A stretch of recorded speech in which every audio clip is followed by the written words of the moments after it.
DEZC758 is an inline automatic PCBA board cleaning machine, suitable for water-based cleaning solvent. No need for manual contact with cleaning liquid.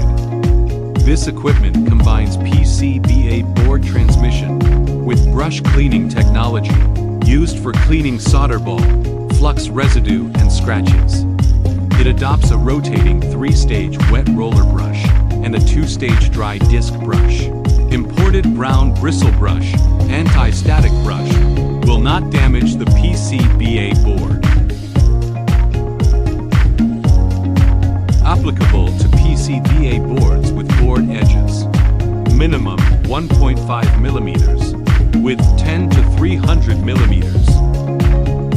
And the maximum PCB component height restrictions is 135 millimeters. Thickened spring claws to ensure that the PCBA board will not shift during transportation.